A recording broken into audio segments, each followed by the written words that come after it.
안녕하세요. 옥인교회 성도님 여러분. 지난 한 주간 잘 지내셨습니까?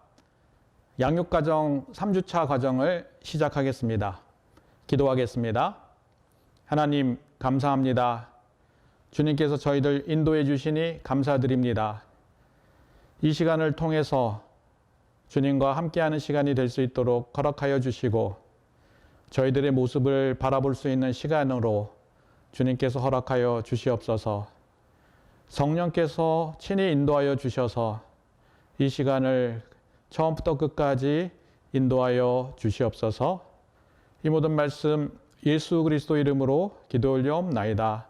아멘. 오늘은 수치심에 대해서 말씀드리려고 합니다. 수치심이 과연 뭘까 한번 보겠습니다. 억압에서 자유로라는 책의 내용들은 이렇게 나눠져 있습니다. 낮은 자존감, 수치심, 우울증, 무기력, 죄책감은 자기 자신에 대한 반응으로 이렇게 분류되어 있고, 성의 나이, 분노, 불안감은 다른 사람들과 타인과의 관계를 통해서 나타나는 반응으로 분류되어 있고, 두려움, 체면, 자기과실, 자살은 환경에 대한 반응으로 이렇게 분류되어 있습니다. 그럼 수치심이란 뭐냐 하면은 타인과 비교하여 자신을 열등하게 느끼거나 자신이 당한 수치스러운 경험을 그 경험 때문에 자신을 낮게 평가하는 감정을 말합니다. 수치심은 만약에 수치심이 있게 되면 자기 존재에 대해서 부끄러운 감정이 있게 됩니다. 타인과 자신을 비교하거나 혹은 자신이 당한 일로 인하여 자신의 존재를 부끄럽게 여겨 수치심이 생깁니다. 즉, 자기를 낮게 평가하는 감정과 연결되어 있다는 것을 알 수 있습니다. 나쁜 행동을 하는 사람이 아니라 나쁜 사람이라고 규정합니다. 오빠가 모든 면에서 뛰어난 여동생이 있었습니다. 오빠보다 모든 면에서 뛰어난 여동생이 있다는 거죠. 오빠는 첫 아들이고 한국에서 장남이기 때문에 모든 사람의 사랑을 독차지했습니다. 공부도 잘하고 여러 가지 뛰어난 점도 있습니다. 그러나 객관적으로 보면은 여동생이 오빠보다 훨씬 뛰어난 것을 다른 사람들은 알고 있습니다. 그런데 오빠와 비교한 여동생은 이 부모나 타인에게 사랑을 더 받지 못한다고 생각을 하였기 때문에 부모가 넌 참 이뻐, 넌 참 잘해 라고 이야기해도 그 말을 믿지 않습니다. 예를 들면은 오빠가 만약에 전교에서 2등을 하고 여동생이 전교에서 1등을 하더라도 부모에게 알리지 않았습니다. 왜냐하면 오빠하고 자기가 비교당하는 걸 싫어서 자기에게 더 공부를 열심히 시킬 거라고 그런 생각을 했기 때문입니다. 오빠보다 잘하는데 오빠보다 다 열등하다고 생각하고 이것으로 인해서 수치심을 가지게 됩니다. 부모가 여동생에게 너는 오빠보다 더 잘한다 라고 이야기해도 믿지 않습니다.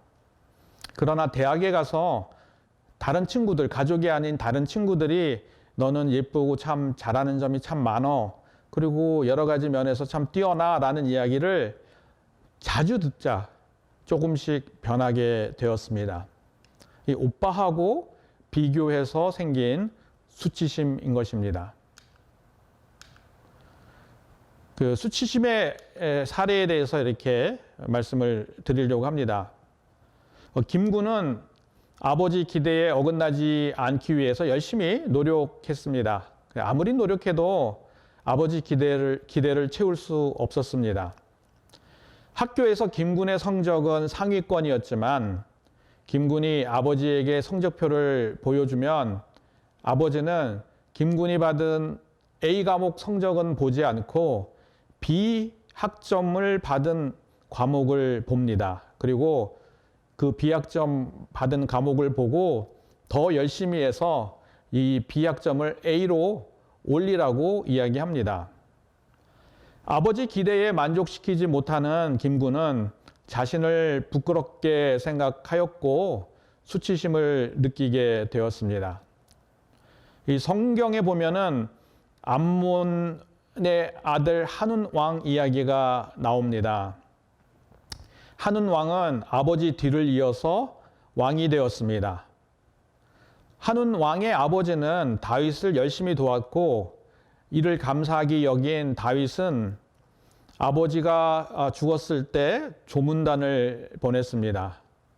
근데 한운은 다윗이 보낸 신하들, 그 다윗이 조문객을 보낸 이유가 아버지를 공경해서가 아니라 암몬을 탐지하기 위해서 조문한다라는 신하들의 말을 듣습니다. 한우는 다윗이 보낸 신하를 잡고 그들의 수염을 절반까지 깎으면서 그들의 의복을 엉덩이까지 훼손시켜 이스라엘에 보냈습니다. 한운 왕이 신하들의 말을 들은 이유는 무엇입니까? 물론 진리와 거짓을 분별하지 못했기 때문에 그렇습니다. 진리와 거짓을 분별하지 못하면은 참 혼동스럽고 불안해합니다. 이런 불안은 부모로부터 거절당했다고 느끼는 그 수치심 때문에 불안을 느끼게 됩니다. 이 창세기 3장 8절에 보면은 그들이 그날에 바람이 불매 동산에 거느시는 여호와 하나님의 소리를 듣고 아담과 그의 아내가 여호와 하나님 낯을 피하여 동산 나무에 숨은지라라고 말씀을 하고 있습니다. 이렇게 나무에 숨은 이유가 하나님과의 관계가 끊어졌기 때문에, 그리고 이 끊어짐으로 인해서 자기들의 수치심이 드러났기 때문입니다. 이 수치심이 있는 한우는 다윗의 신하에게 수치심을 주었습니다. 수치심이 있는 사람은 다른 사람에게 수치심을 전가합니다. 그렇게 하지 않으면은 자기 수치심으로 살 수 없기 때문입니다. 수치심이 자기 자신을 눌러서 살기 힘들기 때문입니다. 다윗의 신하들은 한운이 한 일을 말하면서 크게 부끄러워하였습니다. 왜냐하면은 유대인들에게 수염이 잘리고 의복이 엉덩이까지 잘리는 것은 죽을 만큼 수치스러운 일이기 때문이었습니다. 다윗을 조문한 신하들에게 너희는 수염이 자라기까지 여리고에서 머물다 오라고 다윗 왕은 말합니다. 다윗은 그들의 수치심을 인정해 줌으로써 그들이 수치심을 해소할 수 있었습니다. 수치심이 있는 사람은 자신의 수치심을 감당하지 못하기 때문에 타인에게 넘기려고 합니다. 수치심을 주는 사람이 있다면은 수치심 때문에 화를 내지 말고, 수치심을 주는 사람이 그런 수치심을 갖고 있기 때문에 내게 그런 수치심이 느낄 수 있는 말을 한다고 생각하면은 상대에게 있는 수치심이 우리에게 넘어오지 않습니다. 야곱에게 아내 중에서는 라헬이 있었습니다. 레아와 라헬이 있었는데 둘 다 자매였습니다. 라헬의 언니가 레아입니다. 야곱은 근데 언니보다는 동생인 라헬을 더 사랑했습니다. 하나님은 언니 레아를 위로하기 위해서 레아에게 자녀를 허락했습니다. 그러나 라헬은 자녀를 갖지 못했습니다. 자녀를 얻지 못한 라헬에게는 수치심이 생겼습니다. 이스라엘 여인에게 자녀를 낳지 못하면은 수치를 당하기 때문입니다. 하나님이 라헬을 생각하고 라헬의 소원을 들어주셨습니다. 그리고 라헬은 자녀를 낳으면서 하나님이 내 부끄러움을 씻으셨다 하고 말하면서 그 자녀의 이름을 요셉이라고 이름 지었습니다. 이 요셉이라는 뜻은 하나님이 더하신다라는 뜻입니다. 앞으로 좋은 것으로 채워주신다는 믿음의 선포이기도 합니다. 이러한 믿음의 선포로 수치심은 해결이 됩니다. 하나님과 동행하면서 하나님이 주시는 복을 누리기를 소원합니다. 하나님의 복을 누리면서 수치심을 조금씩 해결되는 그러한 역사들이 저희들에게 일어나기를 소원합니다. 저희 모두 주님과 동행하는 복을 받기를 축원합니다. 이 수치심이 형성되면 어떻게 됩니까? 다른 사람의 칭찬을 믿지 않습니다. 다른 사람의 칭찬을 받아들이지 않습니다. 받아들이지 않는 이유가 거짓말을 한다고 생각하기 때문입니다. 이렇게 거짓말한다고 상대가 진실을 이야기해도 거짓말한다고 생각하는 이유는 자신에 대한 낮은 평가로 형성된 부정적인 감정이 있기 때문입니다. 수치심은 또 형성이 되면 자기 정체성에 영향을 주게 됩니다. 슬프지 않아도 슬퍼하고 화를 낼 상황이 아닌데도 화를 내게 됩니다. 또 이렇게 수치심이 형성이 되면은 부정적인 감정과 부정적인 생각이 서로 교환하는 악순환이 계속됩니다. 실패로 인해서 부끄러울 수는 있지만 부끄러움이 계속되어서 수치심이 되면은 수치심을 감추기 위하여 자신을 속이게 됩니다. 수치심이 드러날까 봐 두려워합니다. 자신을 감추기 때문에 타인과 건강한 관계를 맺지도 못하고 하나님의 사랑을 거부하게 됩니다. 그러면 이 수치심이라고 다 해로울까요? 건강한 수치심도 있습니다. 건강한 수치심은 부모와 자녀의 건강한 관계, 신뢰하는 관계, 사랑하는 관계를 만듭니다. 건강한 수치심은 자기의 한계를 알고 실수를 줄일 수 있으며 자신과 타인과 명확한 관계의 경계선을 그어서 관계를 맺습니다. 이 관계의 경계선을 그어서 맺는다는 것은 자기가 할 수 있는 일은 돕고 자기가 할 수 없는 일은 돕지 않는 일을 말합니다. 내가 할 수 있으면 예스 하지만은 내가 하지 못하면은 노 하는 예스와 노가 분명한 관계를 이야기합니다. 이러한 관계는 건강한 관계를 형성하게 됩니다. 또 자신의 한계를 알고 타인의 도움을 구할 수 있습니다. 수치심이란 자신의 존재에 대한 부끄러움이라고 말씀드렸습니다. 부끄러워서 타인에게 나설 수도 없습니다. 근데 어떻게 건강한 수치심을 가지게 되면 타인에게 당당히 나가서 도움을 청할 수 있을까요? 이 부끄러움보다는 자신의 한계를 넘겠다는 의지가 더 크기 때문에 타인에게 도움을 청할 수 있습니다. 건강한 수치심은 혼자 일하지 않고 타인과 함께 일하면서 타인과 좋은 관계를 형성합니다. 팀워크이라는 것, 서로 팀끼리 더 잘 형성하는 것을 말합니다. 건강한 수치심은 혼자 일하지 않고 함께 일하면서 타인과 건강한 관계를 맺습니다. 어떻게 건강한 수치심이 타인을 신뢰하게 될까요? 자신의 능력의 한계를 알고 한계를 넘으려는 동기가 부끄러움보다 더 크기 때문에 타인의 가진 능력을 의지하고 또 도움을 구하고 또 신뢰하게 되는 것입니다. 건강한 수치심에 대해서 말씀을 드렸는데요. 건강한 수치심을 가지게 되면은 어떻게 될까요? 인간관계나 자기 삶에서 성공할지는 모르지만 하나님과의 관계에서 멀어질 수 있습니다. 왜냐하면은 수치심을 이기려는 노력이나 동기가 자기의 결핍이나 욕심에서 나타났고, 이를 넘고자 하는 자기 의지를 강화했기 때문입니다.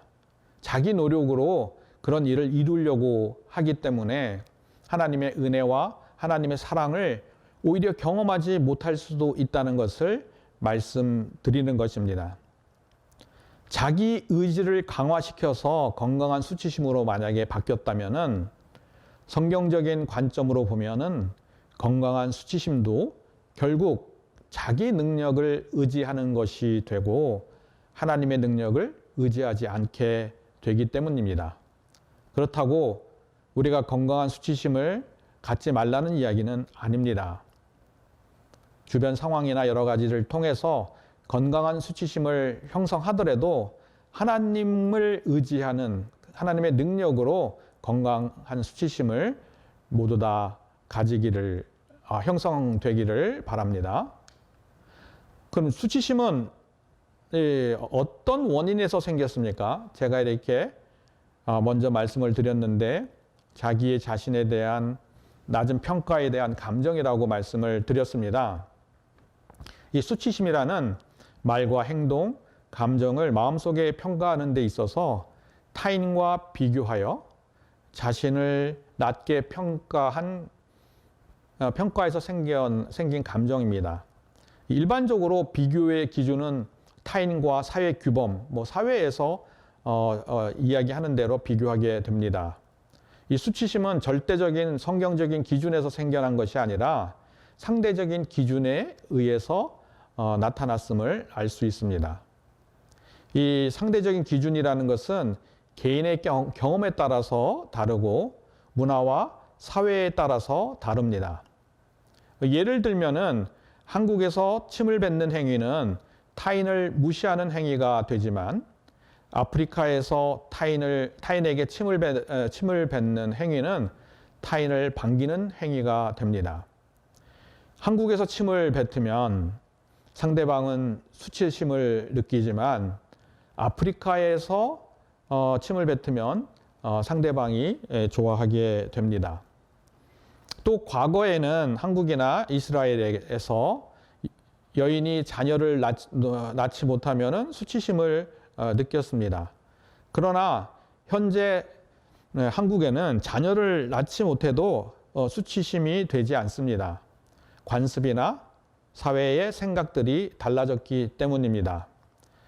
자녀를 복이라고 생각하기도 하지만 자녀가 인생의 짐이 된다고 생각하는 그런 경향도 커졌습니다. 예전에는 자녀를 많이 낳는 것이 복이 되기 때문에 자녀가 없는 것이 수치가 되었습니다. 근데 지금은 자녀가 적어야 복이 된다고 생각하기 때문에 자녀가 없어도 수치심을 느끼지 않게 됩니다. 근데 성경은 뭐라고 이야기할까요? 젊은 자의 자식은 장사의 수중의 화살 같으니 이것은 그들의 화살통에 가득한 자는 복이 있도다. 그들이 성문에서 그들의 원수와 담판할 때에 수치를 당하지 아니하리로다 라고 말씀하고 있습니다. 젊은 사람에게 자녀는 복이 된다고 말하고 있습니다. 또 자녀로 인해서 원수로부터 수치를 당하지 않는다고 말합니다. 이 자녀가 우리들의 안전한 장소, 안전한 성이 된다고 말하는 것입니다. 만약에 수치심이 계속되면은 어떻게 될까요? 이 수치심이 계속되면은 성격으로 굳어지게 됩니다. 성격으로 굳어지게 되면은 특이한 성격을 형성하게 됩니다. 모든 일에 불만을 갖고 투덜거리기도 하면서 또 어떤 때는 슬픔에 젖어 생활하기도 합니다. 어떤 때는 또 분노가 하늘까지 치솟는 그러한 성격을 형성하기도 합니다. 그럼 이러한 성격을 어떻게 바꿀 수 있을까요? 이에 그들의 눈이 밝아져 자기들이 벗은 줄 알고 무화과 나무 잎을 엮어 치마로 삼았더라. 여호와 하나님이 아담과 그의 아내를 위해서 가죽옷을 지어 입히시니라. 하나님이 아담을 부르실 때 아담은 벗은 것을 두려워하여 하나님 앞에 나가지 못했습니다. 아담은 벗은 모습, 자기의 벗은 모습을 해결하기 위해서 무화과 나무 잎으로 자기를 가렸습니다. 이 무화과 나무 잎은 곧 시들게 됩니다. 그 말은 일시적으로 수치심을 가린 것입니다. 수치심은 자기의 힘으로 영원히 가릴 수 없습니다. 그러나 하나님께서는 이 수치심을 가진 아담과 그 하와에게 다음과 같은 옷을 지어 주셨습니다. 여호와 하나님이 아담과 그의 아내를 위하여 가죽옷을 지어 입히시니라. 이 가죽옷으로 아담이 가진 수치심을 영원히 가려 주었습니다. 임시로 가린 수치심은 언젠가는 터지게 됩니다. 하나님 앞에 나아감으로써 수치심을 해결받아야 우리가 수치심에서 자유롭게 됩니다. 예수님께서는 하나님의 아들이고 하나님이시면서도 그 고난을 순종함으로 배워 온전하게 되셨은즉 자기에게 순종하는 모든 자에게 영원한 구원의 근원이 되셨다고 말씀하고 있습니다. 예수님은 온전하게 되실 이유가 없으셨습니다. 왜냐하면 예수님은 하나님이고 그 자체가 온전하신 하나님이기 때문입니다. 그러나 예수님이 우리를 위해서 온전하게 되실 필요가 있다고 성경은 말하고 있습니다.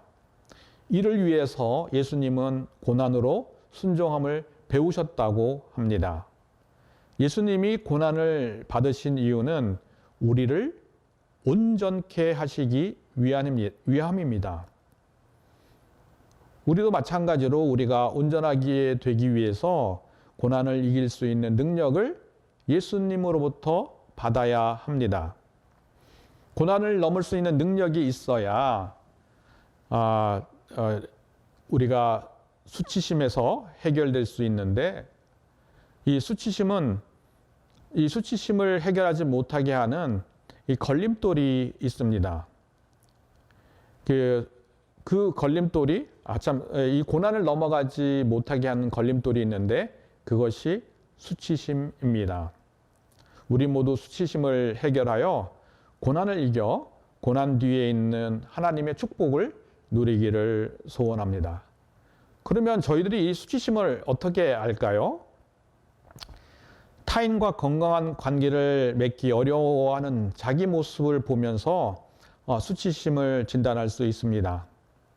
타인과 관계를 맺기 어려워하는 이유들이 많이 있지만 수치심이 그중 하나의 이유가 되기 때문입니다. 사람들과 관계를 맺기 어렵다는 뜻은 사람들 앞에 잘 나서지 못한다는 뜻도 됩니다. 발표나 대중 앞에 나서기 어렵게 생각하면은 왜 어려워하는지 그 동기를 생각해 보기를 바랍니다. 그것이 나의 성격인지 아니면은 수치심에서 나왔는지 그것을 살펴보면 좋겠습니다. 또 지나치게 타인에게 방어적인 태도를 보고 수치심을 진단할 수 있습니다. 타인이 가까이 오는 것을 꺼려하고 타인에게 하고 싶은 말을 제대로 하지 못하고 있다면 수치심일 수 있습니다. 또 자기를 합리화하고 완전하게 보이려고 하면은 수치심으로 진단할 수 있습니다.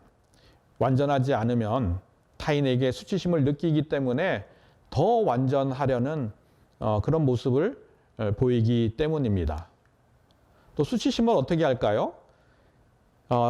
타인이 수치심을 보지 못하도록 자신을 숨깁니다.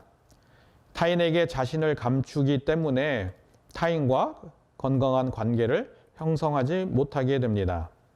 어떤 사람은 자기 자신을 숨겨서 이것을 이기지 못하여 약물에 의존하기도 합니다.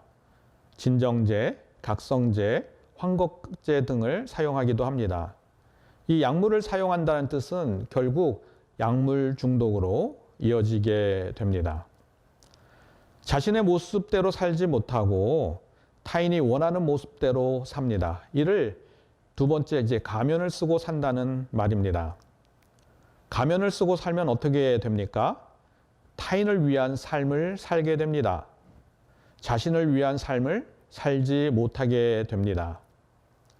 이 수치심 때문에 쓰게 되는 가면이 어떤 가면들이 있을까요? 예언자의 가면이 있습니다. 시대를 사람들이 비판하고 자신이 최고의 권위를 가진 듯이 말합니다. 사이비 이단 종교의 교주들이 보통 이러한 가면들을 많이 쓰고 있습니다. 또 감투의 가면을 씁니다. 군림하는 자리에 가려고 합니다. 수도자의 가면을 쓰기도 합니다. 현실을 초월한다는 명목으로 현실을 도피해서 살기도 합니다. 봉사자의 가면을 쓰기도 합니다. 자기 수치심을 지우기 위해서 타인의 관심을 끌려고 타인을 위하여 봉사하게 됩니다.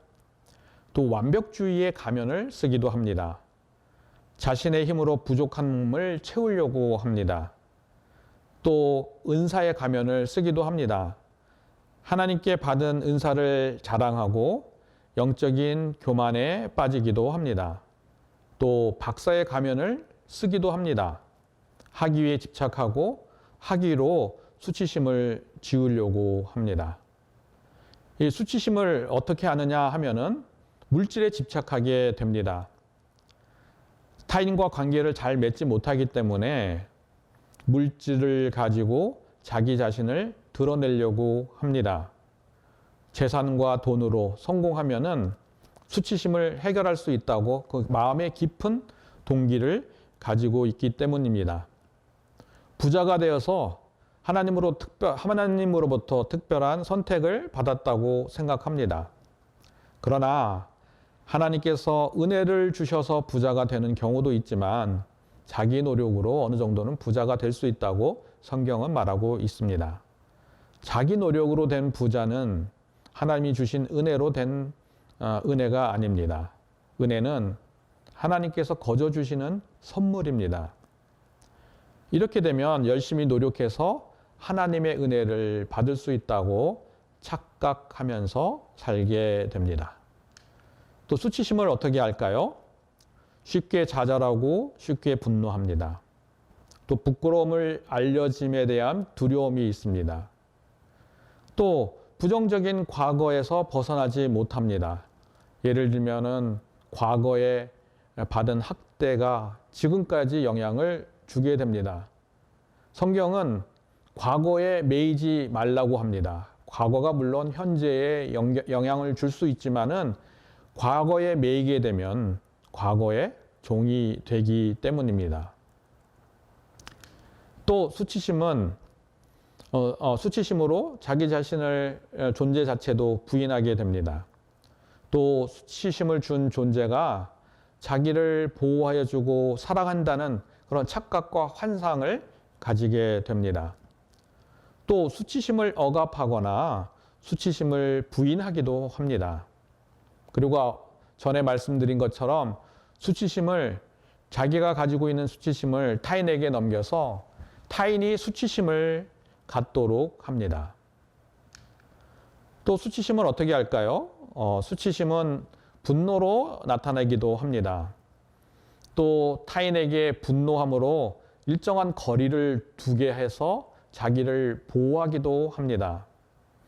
아까 이야기한 타인을 이제 수치심을 전가하는 수치심으로 전가할 수도 있지만은 또 수치심을 거꾸로 타인에게 분노로 표현을 해서 타인이 수치심을 느끼거나 분노를 느끼게 합니다. 또 오히려 수치심을 가지면은 자기 자신이 잘났다고 또 교만한 모습들을 보이기도 합니다. 어떤 사람들, 교만한 사람들 보면은 오히려 더 불쌍하게 생각하기를 바랍니다. 왜냐하면 그 안에 수치심이 있을 거고 열등감이 있어서 교만하게 할 수 있기 때문입니다. 또 수치심을 어떻게 아느냐 하면은 자신보다 타인을 더 높이 두어서 수치심을 감추기도 합니다. 타인을 지나치게 존중하는 거죠. 굉장히 도덕적인 사람처럼 보이지만 그 안에 수치심이 있을 수 있습니다. 거꾸로 또 자기를 중요하다고 나타냄으로써 수치심을 감추기도 합니다. 또 타인을 비난하여 수치심을 또 전가하기도 하고, 또 타인과 이렇게 충돌 시에는 이렇게 나타나는 그 잘못된 결과들을 자기 탓이 아니라 타인 탓으로 돌리면서 그 원인과 결과를 교묘하게 이야기합니다. 그 수치심을 어떻게 할까요? 타인에게 더 인정받으려고 하고, 스스로 자신을 경멸하기도 하고, 또 수치심을 준 타인에 대해서 비판 없이 수용하기도 합니다. 어떤 때는 그냥 무조건 수용하고 따르기도 한다는 뜻이죠. 또 완벽주의자가 돼서 일의 과정보다 결과를 중요시하는 사람이 될 수도 있습니다. 또 수치심은 타인과 비교하여 수단 방법을 가리지 않고 타인과 경쟁에서 이기려는 파괴적인 경쟁을 하기도 합니다. 또 수치심을 가진 사람은 힘을 가져서, 권력을 가져서 타인을 통제하거나 힘으로 자기의 수치심을 감추려 합니다. 또 수치심을 가진 사람이 권력을 가지면은 타인을 노예처럼 부리기도 하고 정신적으로, 육체적으로 학대하기도 합니다. 또 수치심을 가진 사람은요, 오히려 더 도덕적인 행동과 도덕적인 사람으로 보이기도 합니다. 도덕성과 도덕적인 사람으로 보여서 이 수치심을 가리려고 하기 때문입니다. 또 도덕적인 사람이기 때문에 타인을 비판할 수 있다고 생각하고 타인을 비판함으로써 오히려 자기 수치심을 가립니다. 때로는 타인을 경멸하고 타인의 잘못에 집중하여서 타인을 파괴하는 행동을 하기도 합니다. 또 수치심을 어떻게 합니까? 자기의 잘못을 축소하고 타인의 잘못은 크게 확대합니다. 생색내기를 좋아합니다. 타인에게 원하지 않는 일을 해주고 자신의 권력이나 지식들을 타인에게 과시하기도 합니다. 타인을 돕거나 보호함으로써 자신을 드러내고 수치심을 감추기도 합니다. 또 수치심을 어떻게 합니까? 타인에게 잘 보이려고 하는데 이것은 또 타인을 조종하려고, 타인을 내 마음대로 조종함으로써 자기의 수치심을 가리기도 합니다. 수치심으로 타인의 질투심을 유발시키기도 합니다. 경쟁적으로 자기를 사랑하게 만드는 것이죠. 타인의 성공을 축하하지도 못하고 타인의 어려움을 깊이 슬퍼하지도 못합니다. 또 자기 자신은 타인의 성공하게 되면은 질투하게 됩니다. 타인이 자기보다 뛰어나거나 행운이 따르는 것을 보지 못하게 됩니다. 또 수치심을 어떻게 할까요?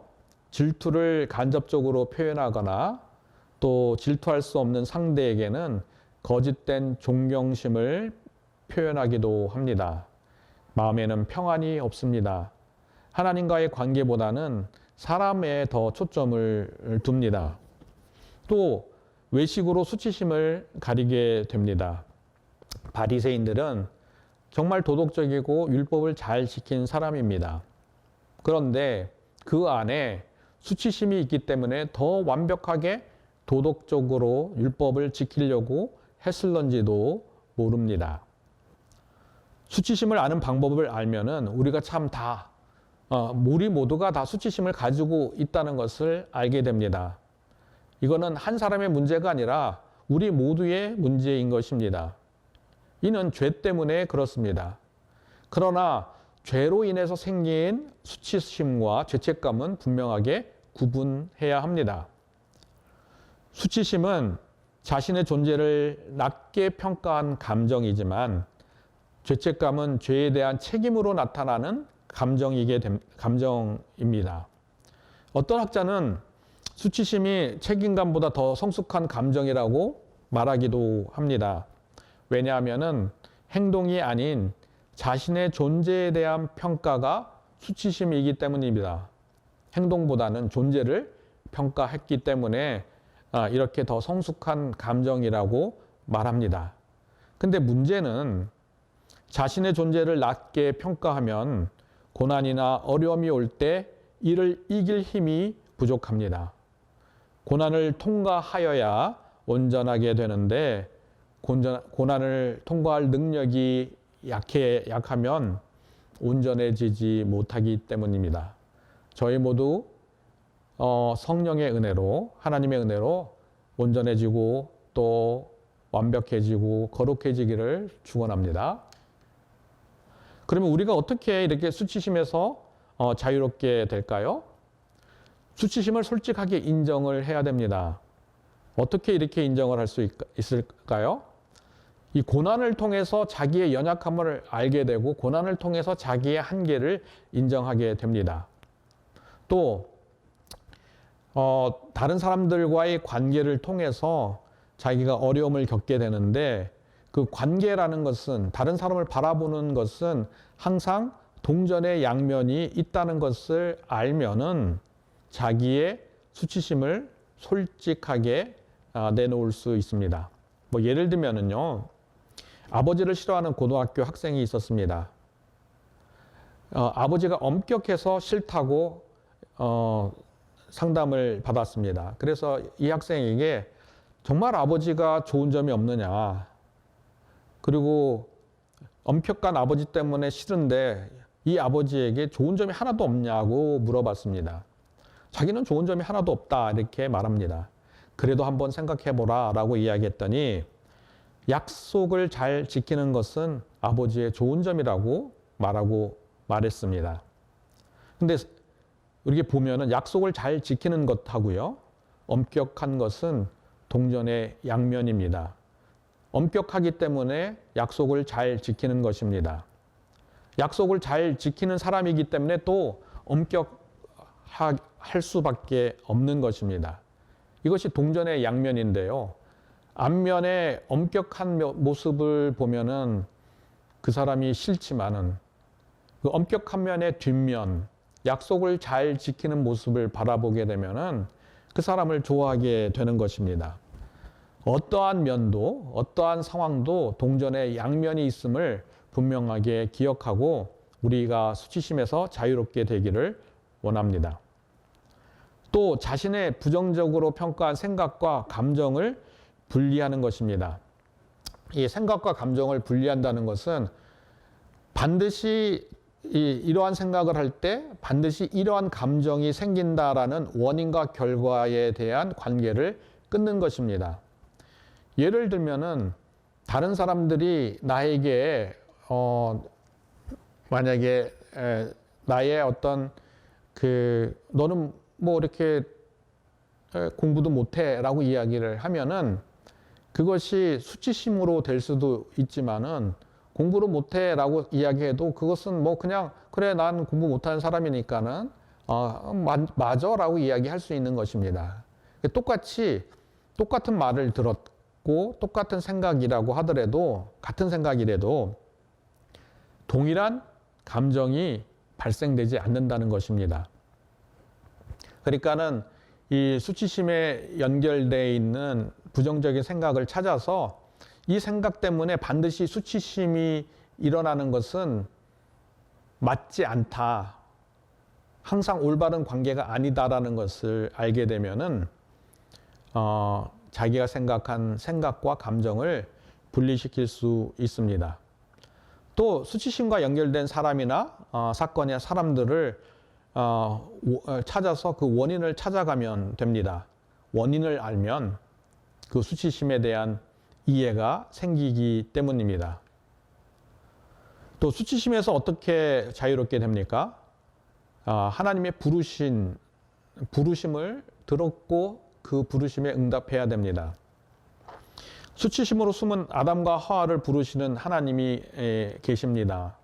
근데 수치심을 해결하기 위해서 주님께서 부르셨는데 그 기회를 놓치고 아담과 하와는 자기의 죄를 옆에 있는 사람에게 탓함으로써 그 수치심, 죄로 인한 수치심을 전가했습니다. 아담의 죄를 하와에게 전가했고 하와의 죄를 뱀에게 전가했습니다. 자기 자신에 대한 죄의 책임을 솔직하게 인정하게 되면 자유롭게 됩니다. 저희들이 옳고 그름의 판단이 아니라 이 말이 과연 생명을 주는 말인지 내가 사망을 주는 말인지 그것으로 판단하게 됩니다. 옳은 이야기라고 해서 반드시 생명을 주는 말은 아닙니다.